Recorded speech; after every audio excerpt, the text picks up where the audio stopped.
네, 다 같이 자리에서 일어나시겠습니다. 고키리스노도 요로시쿠 오네가이시마스.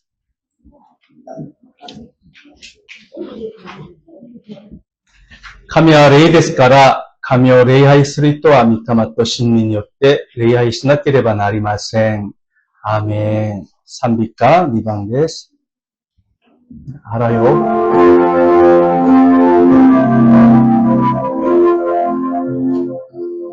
찬양 성부 성자 성령 성삼위일체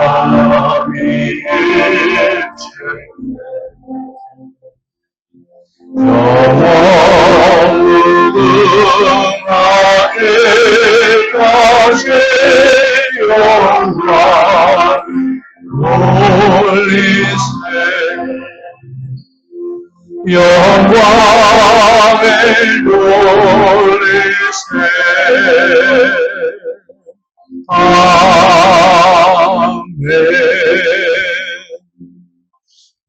주호냐르 치토신조 고카쿠시마스 세노. 나는 전능하신 아버지 하나님 천지의 창조주를 믿습니다. 나는 그의 유일하신 아들 우리 주 예수 그리스도를 믿습니다.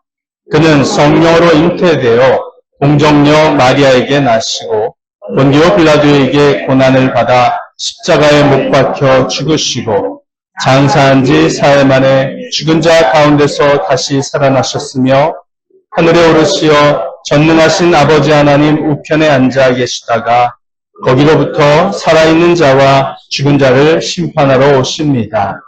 나는 성령을 믿으며 거룩한 공교회와 성도의 교제와 죄를 용서받는 것과 몸의 부활과 영생을 믿습니다. 아멘. 작스키노도 요로시쿠 오네가이시마스. 영상이 돌아가고 있습니다. 녹화되고 있나요? 선비가 391番です。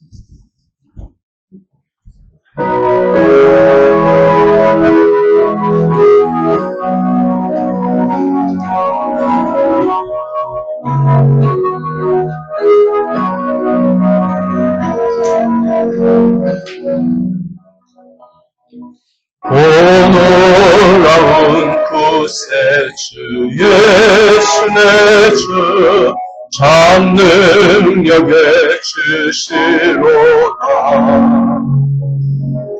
금과 위빈 안전한 그곳으로 내 영혼을 숨기시네. 내 마음가에 종일 걸어가고 나 피곤치 아니하며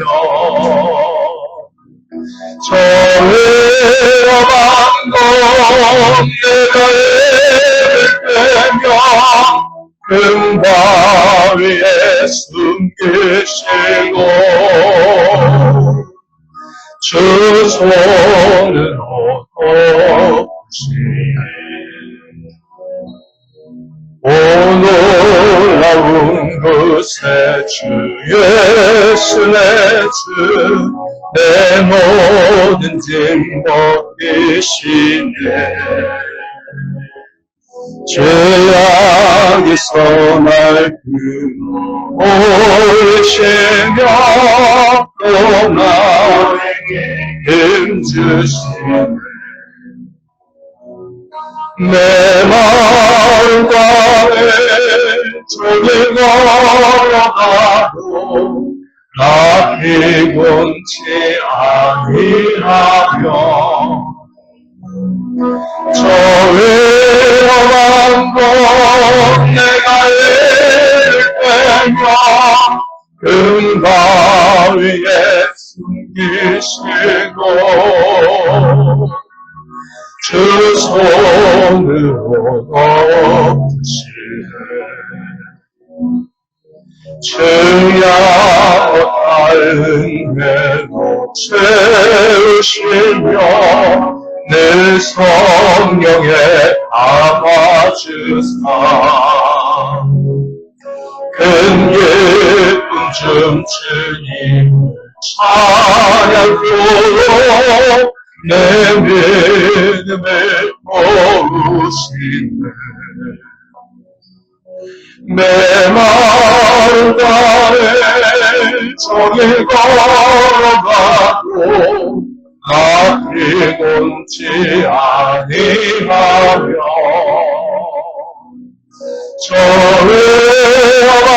저외와만 내가 해대며 금방 위에 숨기시고 주 손으로 덮으시네.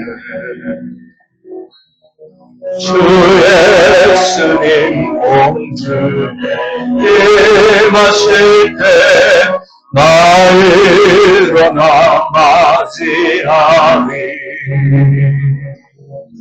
그 구원의 은총을 노래하리.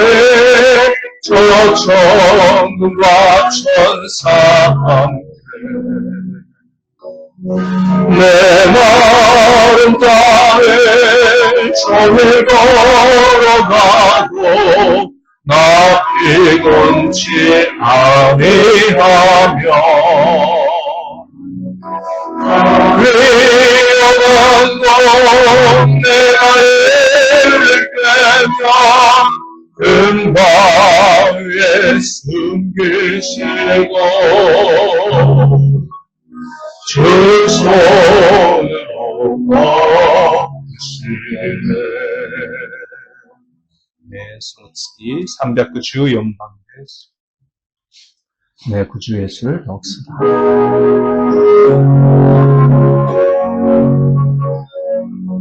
내 구주 예수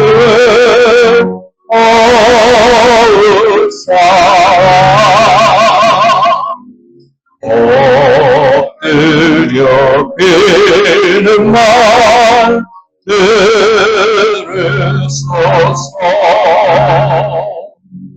내 진정서원에 내 구주 예수를 사랑 사랑 이전의 세상아 겪었어도 지금 내 기쁨은 오직 예수.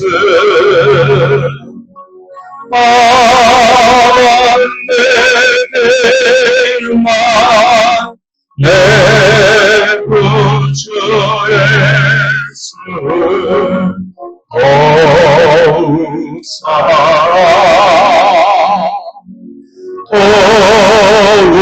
사랑 이 세상 떠날 때 찬양하고 숨질 때 아름다운 이것일세.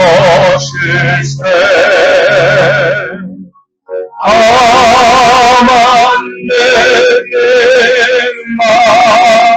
내 구주 예수를 사랑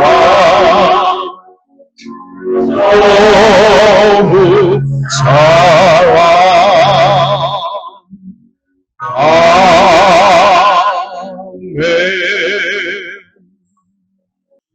자, 기도하시겠습니다. 우리 감사의 기도, 또 한 주간 우리가 알고도 모르고도 지은 죄들이 있을 줄 압니다. 주님 앞에 죄를 고백하면서 이미 십자가에서 용서받은 죄이지만 고백함으로써 죄로부터 깨끗해집니다. 우리 마음이 깨끗해지는 은혜를 달라고.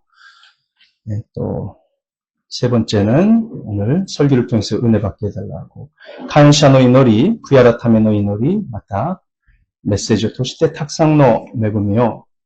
사토르 것도가 되기를 영이 오인을 지분은 코요에 가실 때 오인을 심하시오.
하시시되 예수 그리스도의 이름으로 나뉘었되어 이르리다시마스.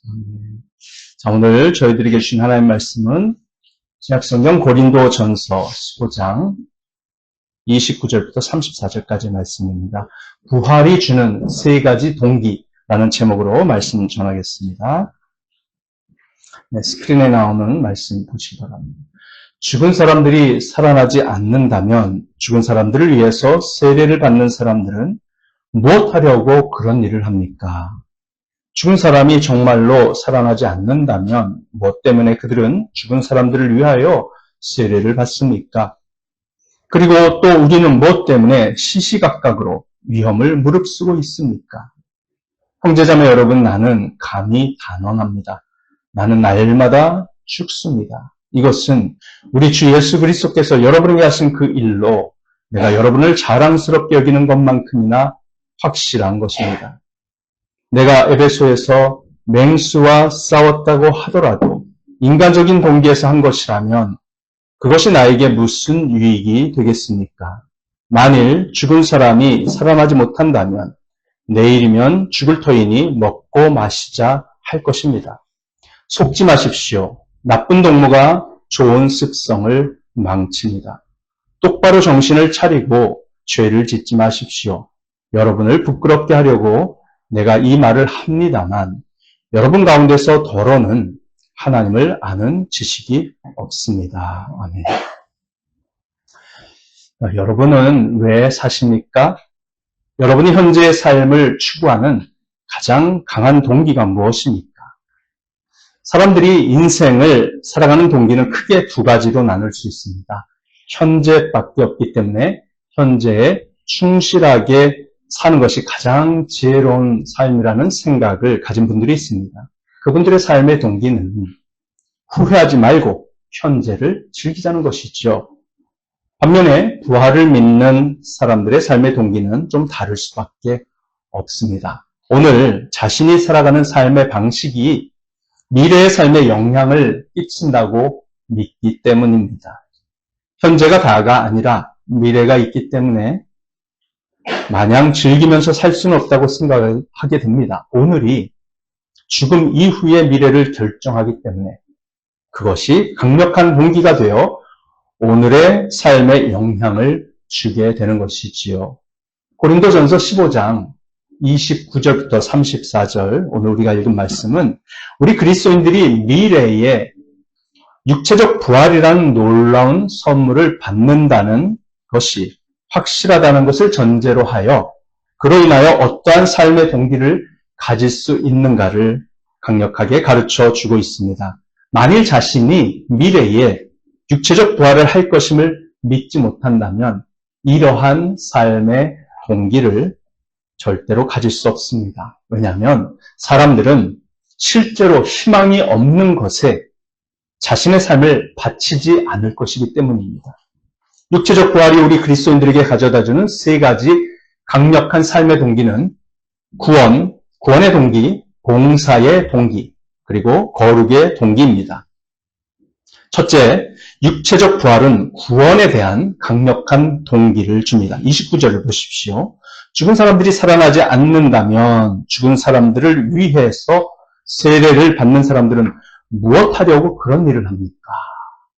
죽은 사람이 정말로 살아나지 않는다면 무엇 때문에 그들은 죽은 사람들을 위하여 세례를 받습니까?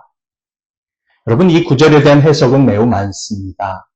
그러한 해석을 다 다루는 것은 여러분들을 괴롭히는 일이 될 것이기 때문에 성경의 나머지 부분이 지지하는 가장 신뢰할 만한 해석, 대다수의 그리스도 교회가 신학자들이 동의하는 해석을 제공하려고 합니다. 하지만 먼저 대표적인 잘못된 해석을 하나 소개하려고 합니다. 미국의 유명한 기독교 이단 단체인 몰몬교가 세계 곳곳에 선교사를 파송하고 있다는 건 잘 알려져 있습니다. 여기 아비코시에도 있어요.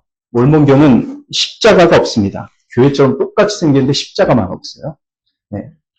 1820년, 이 몰몬교회는 예수 그리스도 후기 성도 교회라고도 불립니다. 1820년경 조셉 스미스라고 하는 14살짜리 소년이 계시를 받아서 이 몰몬교회가 만들어졌어요. 그때 그에게 나타난 하나님으로 보이는 영적인 존재가 사실은 악령이죠. 그 영적 존재가 조셉 스미스에게 장로교회도 가지 말고 침례교회도 가지 말고 감리교회도 가지 마라. 어느 곳에도 가지 마라. 그랬다고 합니다. 그래서 조셉 스미스가 만든 경전이 바로 성경과 다른 몰몬경이에요. 몰몬경. 그런데 이 몰몬교도들의 가장 큰 특징은요. 죽은 자들을 위한 세례를 교회에서 공식적으로 행한다는 것입니다. 그리고 그 근거 구절이 바로 이 고린도전서 15장 29절입니다. 몰몬교도들은 그것을 대리세례 혹은 대리침례라고 부릅니다. 몰몬교도들이 대리세례를 행하는 공식적인 이유는 이겁니다. 어떤 불신자들이 죽었다고 할지라도 살아있는 몰몬교도들이 그 죽은 자들을 대신해서 세례 의식을 거행하면 그 죽은 자들이 나중에 천국에 갈 수 있다는 믿음 때문입니다. 신박하죠. 그 교회에 막 사람들 몰려올 것 같지 않아요? 네. 하지만 성경 전체의 내용을 생각하면 그것은 이단적인 생각에 지나지 않습니다. 만일 그렇다고 하면 기독교인들을 죽이고 온갖 더러운 악행을 하고 죽은 공산주의자라 할지라도 그의 후손들이 그 공산주의자를 위해서 세례의식만 행하면 그 살인자도 천국에 갈 수 있다는 결론이 되지 않겠습니까? 이 구절은 그런 뜻이 아닙니다. 초대교회와 그 이후의 모든 기독교 문서에는 이것을 그렇게 해석하는 것이 전혀 없고요. 또 실제로 2000년간의 교회 역사 속에서도 그러한 기록이나 전통이 전혀 없습니다. 이단 중에는 간혹가다 있었어요. 그러면 이 구절을 어떻게 해석해야 가장 좋을까요? 여기서 세례를 받는다는 것은 한 불신자가 예수님을 믿고 세례를 받기로 결심하는 행위를 가리킵니다. 그렇다면 그 사람은 왜 평생 불신자로 살다가 갑자기 예수님을 믿고 세례를 받기로 결심했을까요?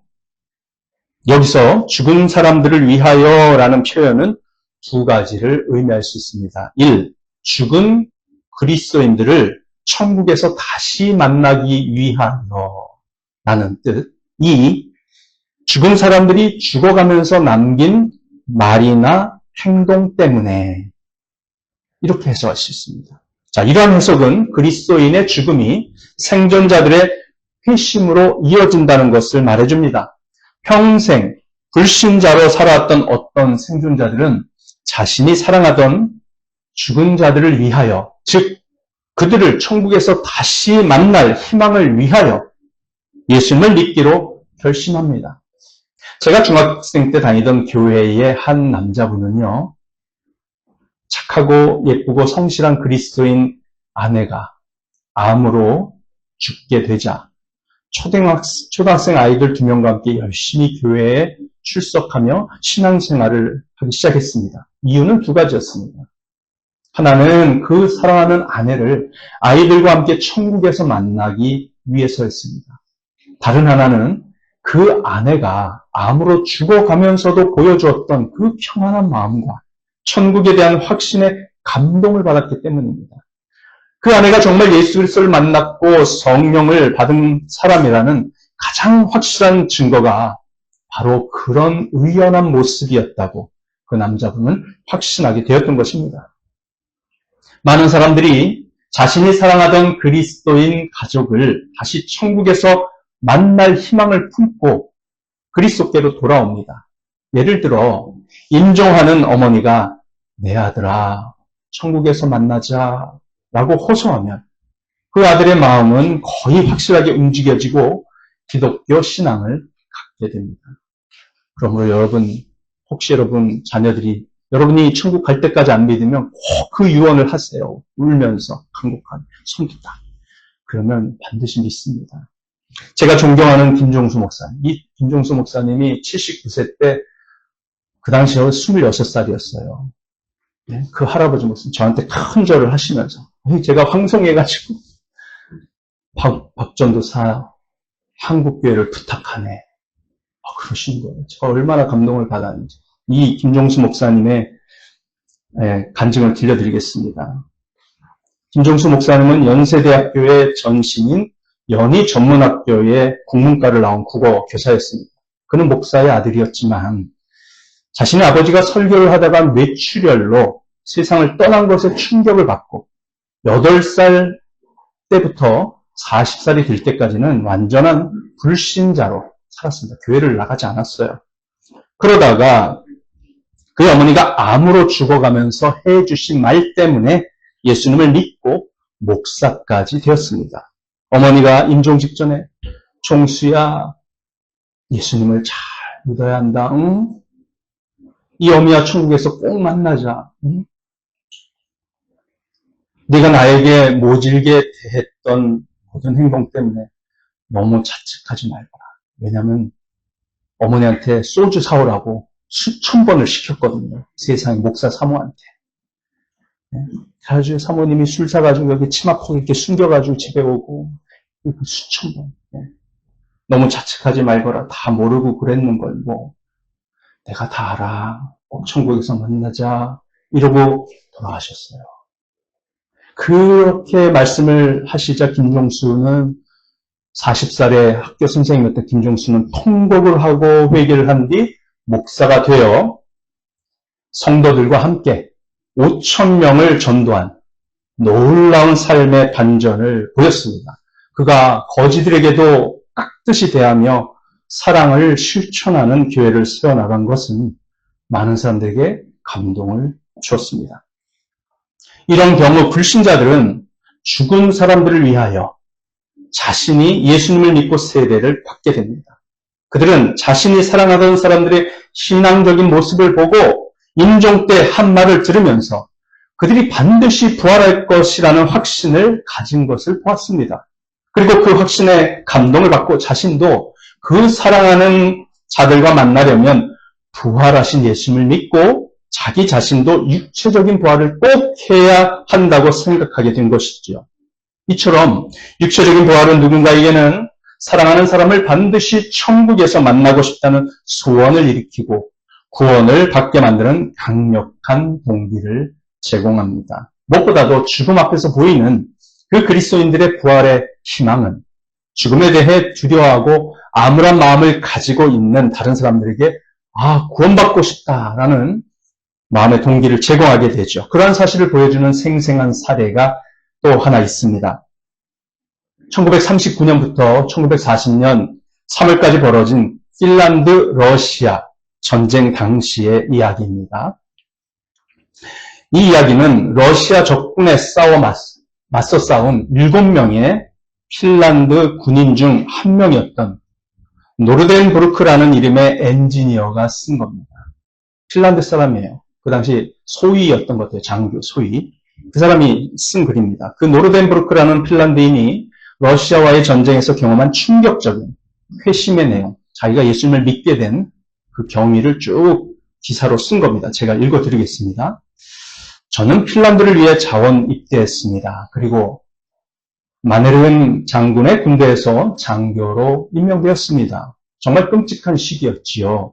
우리는 적 러시아군에 점령당한 마을을 살리려고 호위한 끝에 마을을 다시 점령했습니다. 저는 많은 러시아군 포로들을 모아놓고 감시하게 되었는데 그중 7명은 월요일 새벽에 총살될 예정이었습니다. 저는 그 사형 집행 전날인 일요일을 결코 잊지 못할 것입니다. 7명의 러시아 군인들은 시청의 지하실과 통로에 갇혀 있었고 제가 거기 들어갔을 때 저의 부하들이 이 러시아군 포로들을 향해 적대감을 보이는 모습을 볼 수 있었습니다. 그곳의 분위기는 증오로 가득했었지요. 저희 부하들은 성공에 취해 러시아 포로들에게 곧 사형 집행을 할 것이라고 말하면서 조롱했습니다. 어떤 포로들은 핏주성이 주먹으로 벽을 두드렸고 다른 포로들은 새벽에 모두 죽을 것을 알고 멀리 있는 아내와 아이들을 부르며 이름을 부르며 울부짖었습니다. 우리는 승리했지만 밤이 깊어질수록 승리에 대한 들뜬 마음은 이상하게 점점 줄어들 것 같았습니다. 그러다 이상한 일이 일어났습니다. 7명의 사형수 중 1명이 갑자기 노래를 부르기 시작했습니다. 모두가 처음에는 그가 미쳤다고 생각했지만 저는 코스카넨이라는 그 러시아 군인이 다른 포로들과는 달리 욕을 하거나 악담을 하지 않는 것을 알아차렸습니다. 코스카넨은 조용히 벤치에 앉아 있었습니다. 모두가 그에게 아무 말도 하지 않았죠. 각자 나름대로의 방식으로 죽음에 대한 자신의 짐을 짊어지고 있었던 것이에요. 코스카넨은 처음에는 다소 흔들리는 목소리로서 노래를 불렀지만 점점 목소리가 강해지고 자연스러워졌습니다. 그리고 모든 죄수들이 돌아서서 그가 노래하는 것을 들었습니다. 이런 노래예요. 나는 예수님의 품 안에서 안전하네. 나는 그분의 부드러운 가슴에 안기니 안전하네. 예수님의 사랑이 감미로운 그늘을 드리워주니 나의 영혼은 평안히 쉼을 쉬네. 들으라. 저 목소리는 천사들이 나를 위해 노래하는 소리니 그 소리가 벽옥 같은 들판 위로 수정 같은 바다 위로 울려 퍼지네. 그는 그 가사를 계속 반복해서 불렀고 노래가 끝나자 몇 분 동안 모두가 조용해졌다가 갑자기 한 남자가 미친 듯이 소리를 지르며 말했습니다. 어디서 그런 노래를 가져와서 바보야? 우리를 종교적으로 만들려는 거야? 코스카네는 눈물을 글썽이며 동료들을 바라보고 조용히 말했습니다. 동료들, 잠시만 내 말을 들어주겠나? 내가 이 노래를 어디서 가져왔냐고 물었지. 구세군 교회에 다닐 때 배운 거야. 나는 불과 3주 전에 이 노래를 들었어. 나의 엄마는 예수님을 찬양하는 노래를 많이 부르고 자주 기도하셨지. 코스카네는 잠시 힘을 모으는 듯 멈췄다가 전사답게 일어섰습니다. 그리고는 다른 병사들의 정면을 똑바로 바라보며 말했습니다. 신앙을 숨기는 것은 비겁한 짓이야. 엄마가 믿었던 하나님이 이제 나의 하나님이 되었어. 어떻게 그렇게 된지 모르겠지만 어저께 잠을 자다가 갑자기 엄마의 얼굴이 내 앞에 나타났어. 그것 때문에 나는 이 노래를 떠올리게 된 거야. 나는 구세주를 찾아 그분께 피해야 한다고 느꼈어. 나는 그리스도께서 나를 용서하시고 죄 많은 나의 영혼을 깨끗하게 하셔서 하나님 앞에 설 준비를 하게 해달라고 그날 밤 기도했어. 그날 밤은 이상한 밤이었어. 모든 것이 내 주위를 비추는 듯한 순간들이었지. 성경 구절과 찬송가 가사가 떠올랐어. 그것은 오래전에 한 내 기도에 대한 하나님의 응답이었던 거야. 나는 그 일을 혼자만 간직할 수는 없어. 이제 나는 몇 시간 후면 주님과 함께 하겠지. 그러나 그분의 은혜로 나는 구원받을 거야. 코스카넨이 그렇게 고백하였을 때 마치 내면의 빛이 비추는 듯한 코스카넨의 얼굴 옆에서 그의 러시아군 동료들은 조용히 앉아 있었습니다. 코스카넨은 그 자리에 견고히 서 있었습니다. 아이러니하게도 저의 부하 병사들은 이 붉은 혁명가가 하는 말을 귀 기울여 듣고 있었습니다. 아무도 그를 제지하지 않았던 것이죠. 그때 마침내 코스카넨의 동료 중 한 명이 말했습니다. 당신이 오라. 나에게도 하나님의 자비가 있었다는 것을 일찍 알았다면 좋았을 텐데. 나는 내 손으로 피를 흘렸어. 이제 나는 지금까지 내가 하나님을 욕하고 거룩한 모든 것을 짓밟았으며 지옥이 존재한다는 것을 깨달았고 그것이 나에게 어울리는 곳이라는 것을 깨달았어. 그렇게 말하고서 그는 절망에 빠져 바닥에 쓰러져 신음하듯 말하였습니다. 코스카넨, 나를 위해 기도해 주겠나? 내일 나는 죽을 것이고 내 영혼은 악마의 손에 들어갈 것이 분명해. 코스카넨은 무릎을 꿇어 그를 일으켰습니다. 이 두 명의 적군 병사는 무릎을 꿇고 서로를 위해 기도했습니다. 그 기도는 길지 않았지만 하늘에 닿았고 그 기도를 들은 우리는 증오심을 잊었습니다. 우리의 마음도 하늘의 빛에 녹아들었습니다. 곧 죽을 두 사람이 하나님과의 화해를 추구하는 모습을 보고 있었기 때문이죠. 그러자 분위기는 형언할 수 없을 정도로 바뀌어 갔습니다. 어떤 사람들은 바닥에 앉아 있었고 어떤 사람들은 벤치에 앉아 있었고 어떤 사람들은 조용히 울고 있었고 또 다른 사람들은 영적인 진리에 대해 이야기하고 있었습니다. 우리 중 누구도 성경을 가지고 있지 않았지만 하나님의 영이 우리 모두에게 말씀하고 계신다고 믿겠습니다.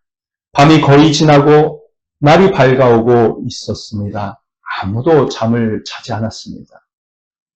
코스카는 우리를 위해 한 번 더 노래를 불러주게나 라고 한 사람이 말하자 그들은 그 노래뿐만 아니라 오래전에 잊어버린 찬송과 코러스를 부르기 시작했습니다. 하나님의 능력이 모두에게 임했기 때문에 경비병들인 저의 부하들조차도 그들과 합류했습니다.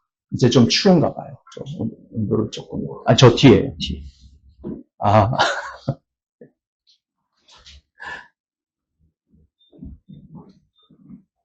하나님의 능력이 모두에게 임했기 때문에 경비병들인 저의 부하들조차도 그들과 합류했습니다.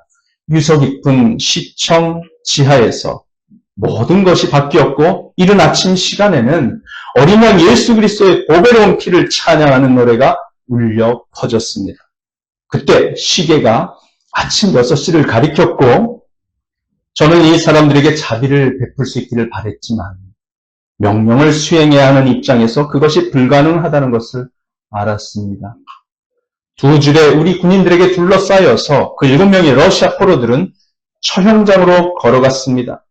그들 중 한 명이 코스카넨의 노래를 다시 한번 부를 수 있도록 허락해달라고 요청했고 저의 상관인 중위로부터 허락이 떨어졌습니다. 그리고 나서 그들은 두건으로 얼굴을 가리지 않고 죽을 수 있도록 허락해달라고 요청했습니다. 그들은 하늘을 향해 손을 들고 힘차게 노래했습니다. 나는 예수님의 품 안에서 안전하네.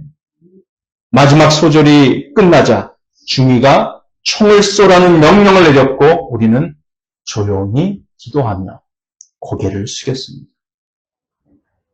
다른 사람들의 마음속에서 무슨 일이 일어났는지는 모르겠지만 제가 알기로는 그 순간 저는 새로운 사람이 되었습니다. 그 순간 저는 새로운 사람이 되었습니다.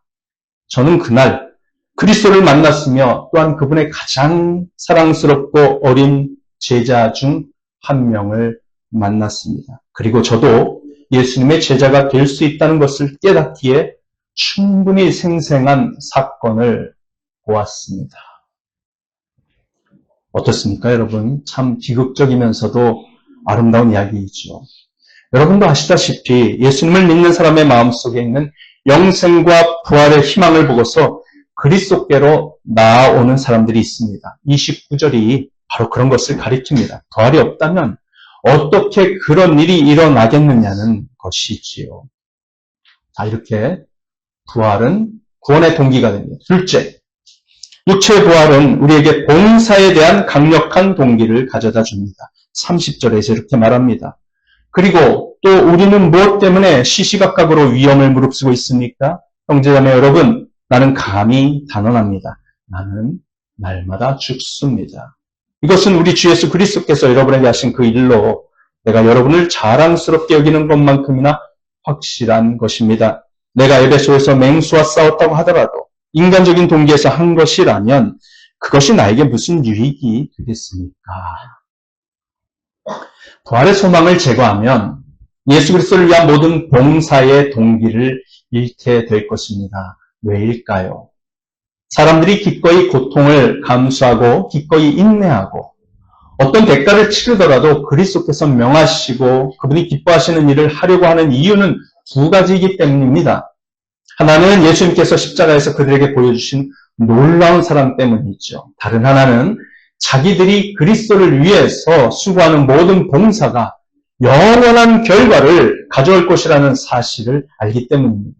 언젠가 그들의 봉사는 하늘에서 열매가 맺혀서 그들이 그것을 보게 될 것입니다. 언젠가 그들은 예수님 앞에 서서 네가 참 잘했구나 라는 칭찬을 듣게 될 것입니다. 그래서 그들이 부활하여 만나게 될 예수님으로 인해 그 모든 봉사들은 그만한 가치가 있는 것입니다. 이 30절에서 바울은 시시각각으로 위험을 무릅쓰고 봉사했다고 고백하고 있습니다. 그것은 복음을 전하면서 바울과 그의 선교팀이 겪었던 박해, 여행의 위험, 강도의 위험, 수면 부족과 환경의 변화 등 모든 어려움을 다 포함합니다. 그래서 바울은 31절에서 매우 격렬하게 단언하고 있습니다. 나는 날마다 죽습니다. 네, 실제로 바울은 고린도를 포함한 여러 지역에서 복음을 전하고 교회를 개척하면서 매일매일 죽을 고비를 넘기고 있었습니다. 그는 이 구절 속에서 두 가지가 확실한 사실이라고 단언하고 있어요. 첫째, 그토록 고생을 하면서도 고린도 교회의 신자들이 예수님을 믿게 된 것을 자랑스럽게 생각한다는 것이 확실한 사실인 것이죠. 둘째, 그와 마찬가지로 자신이 매일 죽을 각오로 복음을 전하고 있는 것도 확실한 사실이라고 말을 하고 있는 겁니다. 그리고 바울은 두 경우 모두 미래의 육체적 부활이 무엇보다도 확실하기 때문에 자신이 그렇게 한다는 점을 명확히 하고 있습니다. 바울은 고린도 교회 성도들이 지금 구원을 받았기 때문에 미래에 자기와 함께 부활하여 천국에서 만날 것이라는 사실을 기뻐하고 자랑할 수 있었습니다. 마찬가지로 바울은 자신이 미래에 부활할 것이기 때문에 너무 확실하기 때문에 지금 죽음을 무릅쓰고 봉사하며 전도할 수 있는 것이라고 단언하고 있습니다. 부활 이외에 어떤 동기나 이유로도 그렇게 할 수 없을 것이라고 단호히 말하고 있습니다. 32절에서 말한 내용도 부활에 대한 확실한 소망이 없다면 과연 자신이 그렇게까지 했겠느냐고 반문하는 내용이지요. 32절. 내가 에베소에서 맹수와 싸웠다고 하더라도 인간적인 동기에서 한 것이라면 그것이 나에게 무슨 유익이 되겠습니까? 어떤 사람들은 바울이 에베소에서 박해를 받아서 맹수들의 밥이 될 뻔한 사건, 즉 원형 경기장에서 죽을 뻔한 일을 의미한다고 해석하고 싶어 합니다. 그러나 이것은 그런 해석이 아니고요. 비유에 불과합니다. 왜냐하면 바울은 로마 시민권자였기 때문에 설령 경기장에서 맹수의 밥이 되는 형벌을 받는다고 해도 즉시 면제되었을 것이기 때문입니다. 이 맹수와의 싸움은 사도행전 19장 21절부터 41절에 나오는 사건에 대한 비유입니다. 비유일 것입니다. 당시 에베소에는 바울의 전도로 에베소 교회가 세워졌고요. 2년 동안 바울이 성경을 가르친 결과 많은 사람들이 예수님을 믿었습니다. 그러나 에베소에 있는 아르테미스 여신의 제사를 지내는 커다란 신전이 있었거든요. 그 에베소에서 신전의 모형을 만들어 팔던 사람들의 경제적인 수입이 이 바울과 에베소 교회 때문에 줄어들었다는 거예요.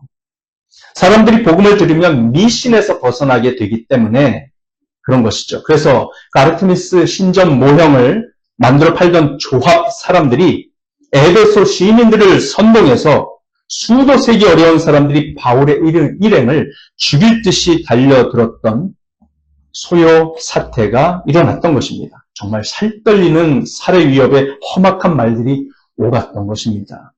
그런 것을 견디면서까지 복음을 전하는 것은 다른 인간적인 동기가 있을 수 없고 오직 부활을 믿기 때문이라고 바울은 선언합니다. 만일 부활이 없다면 여러분이 신앙생활과 봉사와 인내와 헌신을 하는 것은 무슨 의미를 가지겠습니까? 밤을 새고 일하고 와서 그렇게 예배 참석하고 피곤한 몸 좀 자고 싶은 시간이잖아요. 예배 참석하고 이런저런 봉사를 하고 부활의 소망이 없으면 가능한 일입니까? 여러분도 부활을 확신하기에 이런 신앙생활을 점점 더 발전시켜 나가시는 줄 믿습니다.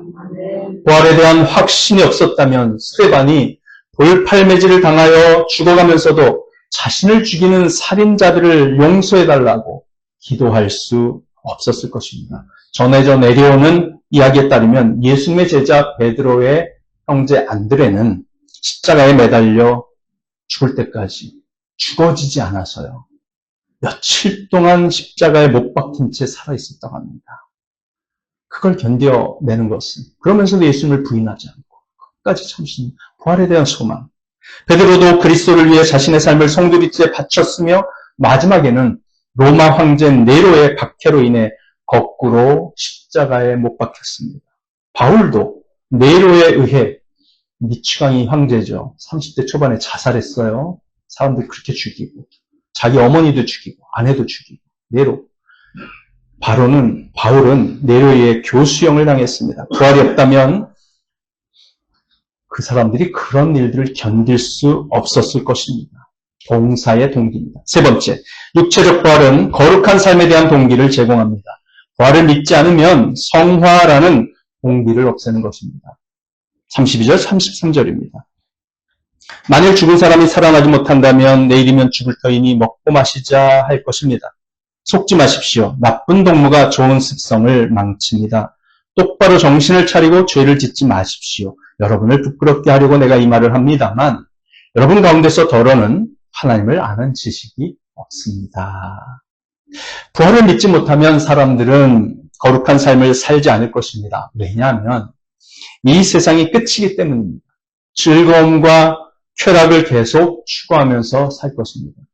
즐거움과 쾌락을 추구하는 게 죄는 아니에요. 근데 그것만 추구하면 참 인생이 무의미해진다는 거죠. 내일이면 죽을 터이니 먹고 마시자라고 할 것이 뻔해요. 먹고 싶은 것을 먹고 마시고 싶은 것을 마시면서 파티를 즐길 것이며 열정을 다해 오늘을 즐기며 내일은 죽을 것이니 그것을 잊어버리고 내일 죽을 것을 잊어버리고 즐기자라고 말할 겁니다. 그렇게 그리스도인이면서도 육체적 부활을 믿지 못하였던 고린도 교회의 일부 성도들에 대해서 바울은 나쁜 친구라고 불렀습니다. 그들과 사귀면 거룩한 삶을 사는 좋은 습성이 망가질 것이라고 경고했습니다. 부활의 소망이 없이 사는 사람은 그런 면에서 아주 좋은 친구라고 보기는 어렵습니다. 우리가 전도해야 될 사랑의 대상이죠. 실제로 역사 속에서 그런 사례들이 많았어요. 치명적인 전염병이 아테네에서 돌았을 때 대다수의 사람들이 아주 수치스러운 범죄를 저질렀습니다. 남의 물건 훔치고 이웃의 아내와 간음을 하고 온갖 더러운 짓들을 막 한 거예요. 모든 음탕한 쾌락을 열정적으로 추구했다는 기록이 역사의 기록으로 남겨 있습니다. 그들은 삶이 너무나 짧기에 최대한 현재를 즐겨야 한다고 생각했습니다. 또한 부활에 대한 소망이나 최후 심판에 대한 생각이 없기 때문에 자신의 악행에 대한 아무런 대가를 치르지 않아도 된다고 믿었습니다. 부활을 믿지 않으면 10중 8구는 부도덕하게 되기 쉽습니다. 그러나 부활을 믿는 사람, 하나님의 심판을 믿는 사람은 거룩한 삶을 추구하게 되고 죄를 피하게 되는 것이죠. 34절 끝부분에 나와 있듯이 자신의 육체적 부활을 진심으로 믿지 못하는 사람은 하나님을 아는 지식이 없는 사람입니다. 하나님은 전능하시고 무에서 유를 창조하신 분이십니다. 그런 분이 아니라면 어떻게 수십억 광년에 달하는 그 광활한 우주를 그렇게 아름답게 만드실 수 있습니까? 우주에는 너무나도 많은 법칙과 질서가 셀 수 없을 만큼 작용하고 있어요. 그래서 통계에 의하면 가장 기독교인 비율이 높은 직업이 뭔지 아십니까? 천체 물리학자예요.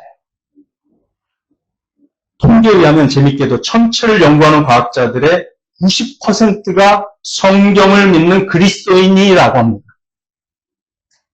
정말 특이하죠.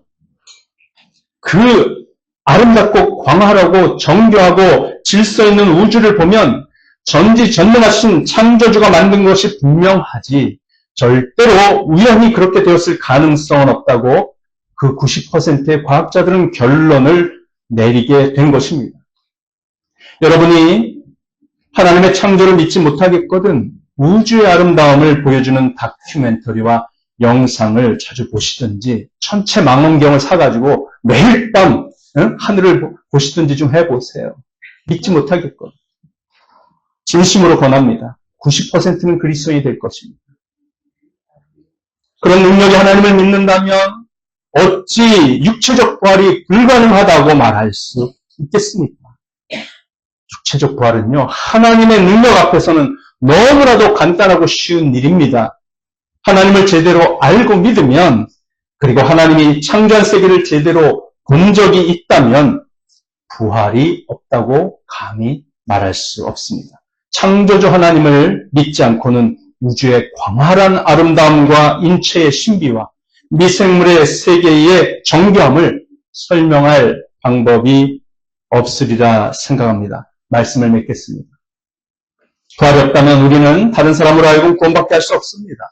부활을 믿지 않으면 사랑하는 사람이 죽었을 때 천국에서 만날 방법이 없습니다. 부활을 믿지 않으면 수많은 그리스도인들이 그렇게 살듯이 참된 봉사를 하며 살 수 없습니다. 그리고 부활을 믿지 않으면 고상하고 거룩한 삶을 위해 애쓸 이유가 없어집니다. 그러므로 부활이 주는 세 가지 동기는 구원, 봉사, 거룩한 삶입니다. 우리 모두 이 세 가지 면에서 영향을 끼치는 삶을 살아감으로써 미래에 우리 예수님을 만났을 때 얘야, 잘하였구나. 너는 착하고 충성된 종이다. 라는 칭찬을 들을 수 있기를 간절히 소망합니다. 기도하시겠습니다. 오늘 주신 말씀 붙들고 주님 앞에 감사의 기도, 결단의 기도, 회개의 기도, 간구하는 기도 드리시기 바랍니다. 기도하시겠습니다. 아버지,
창조주 하나님, 우리 영혼의 아버지 당신의 위대함과 능력이 온 우주와 이 지구의 식물, 동물, 광물, 인체 구석구석 스며들어 있지 않은 곳이 없습니다. 오 하나님, 간절히 원하기는 이곳에 있는 모든 분들이 하나님을 바로 알고 하나님의 능력을 믿고 살아가게 하여 주옵소서. 그래서 하나님께서 창조주이시라면 성경에 있는 그 어느 것도 불가능하지 않고 사실이며 믿을 수 있는 내용이라는 진리에 도달할 수 있도록 성령께서 이분들의 마음을 사랑으로 만져주시고 마음의 눈을 뜨게 하여 주시옵소서. 그리하여 부활의 확신을 가지고서 사랑하는 사람을 만날 소망을 가지고 살게 하시고 남을 위한 봉사를 기뻐하는 삶을 살게 하시며 거룩하고 고상한 삶을 살 수 있는 강력한 동기와 힘을 갖게 하여 주시옵소서. 예수님의 이름으로 기도합니다.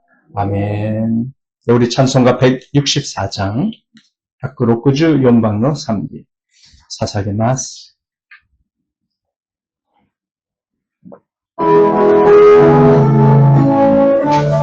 꺼졌죠? 잠시만요.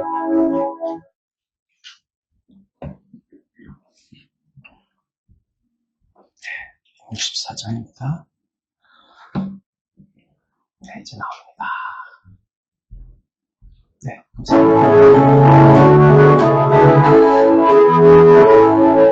예수 구원했으니 할렐루야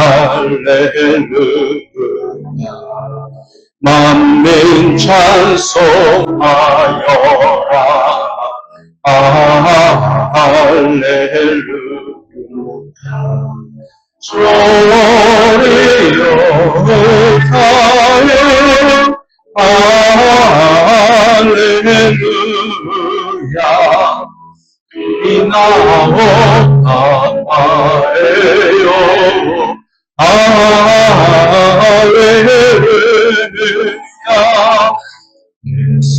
예수하신 주 예수 할렐루야 선한 싸움 위험하지 않고 3절로 갑니다. 찬세츠 데스 마귀 권세 이긴 주 할렐루야 왕의 왕이 되셨네 윤세츠 후렴 안 하고 윤세츠 길과 진리 되신 주 할렐루야 우리 구하겠네 할렐루야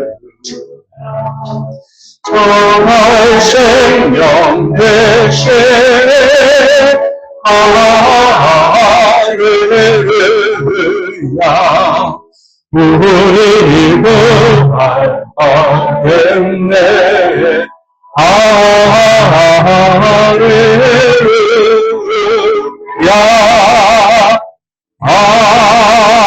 아멘. 아멘. 오늘의 광고입니다. 네, 오늘 아버지의 날인데요. 우리 70세 이상 남자 신도분들께 교회에서 작은 선물 드립니다. 네. 선물 드려주세요. 네.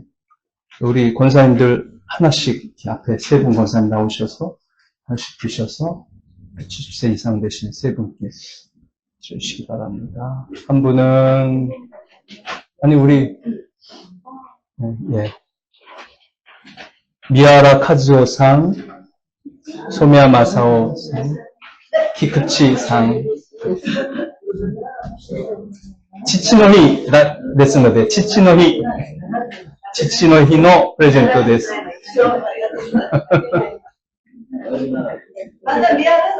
미야라さん。え？67ですか？あ、すいませんでした。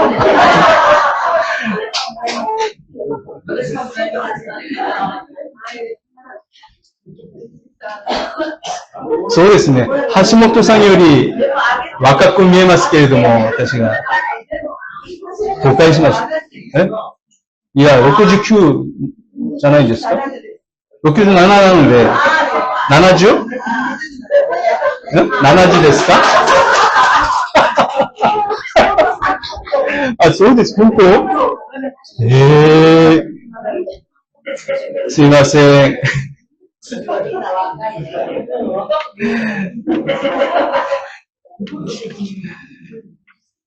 자, 뭐, 이러이러, 에라가 아리마시다けれども, 아이, 자, 좋은 소식입니다. 소미야마사오 집사님, 조순부 목사님 가정이 지난 수요일에 기꺼이 이사하셨습니다. 네, 한국 출장 가 계시고요. 진이는 아직 제주도에서 가족 모임을 하고 있어서 예배 참석을 못했습니다. 오늘 예배 직후에 인사 다 같이 하고 여기 자리에 모여서 임시 재직회 잠깐 10분 동안만 시간 가지겠습니다. 이번 주는 화요일과 목요일에 새벽 기도와 수요 예배가 없습니다. 선교대 저희 선교사 참석 일정으로 월요일, 금요일 새벽 기도만 있고요. 화, 수, 목은 없다는 점 기억해 주시길 바랍니다. 교회 1층 확장 공사를 위한 헌금에 많이 동참해 주셔서 진심으로 감사의 말씀을 드리겠습니다. 내일도 GMS 일본 관동 동부지부 정기총회가 있어서 저희가 멀리 도가네까지 갔다 와야 하는 상황입니다. 여러분 기억해 주시고 기도해 주시기 바랍니다. 자, 그러면 우리 다 같이 일어나셔서 우리 주기도송 마지막 고키리츠노도 요로시코 오네가이시마스.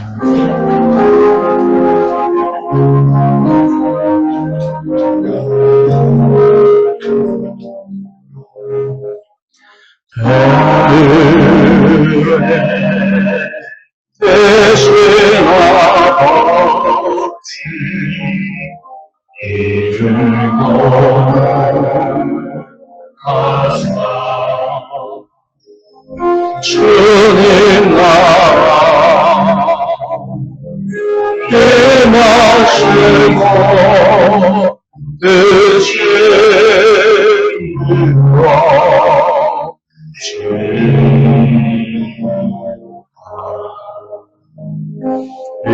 일용하여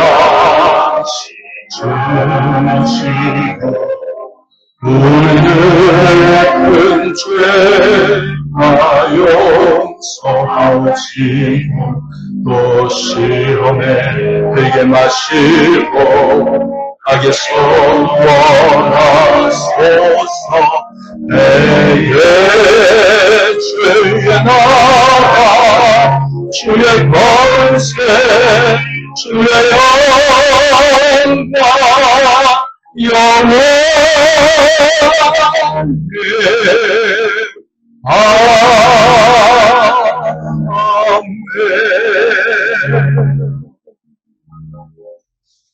오이노리시마스. 하나님, 이 시간에 우리가 주님 앞에 감사하는 마음으로 귀한 헌금을 드렸습니다. 주님께서 베푸신 은혜를 우리가 무엇으로 다 갚을 수 있겠습니까? 주님, 사랑하는 성도들이 주님 앞에 드린 귀한 헌금을 기쁘게 받으시고 우리 성도들에게 용기와 믿음과 위로를 더하시며 건강이 좋지 않은 성도에게 건강을 주시고 낙심하는 성도들에게 희망을 주시고 또한 여러 가지 마음속의 고통과 어려운 삶의 문제로 인하여 힘들어하는 성도들에게 주님께서 새 힘을 부어 주시옵소서. 지금도 우리 주 예수 그리스도의 은혜와 하나님 아버지의 사랑과 성령의 교제가 오직 부활의 소망을 가지고 살기로 다짐하는 모든 주의 백성들의 머리 위에 영원토록 함께 있을지어다. 아멘.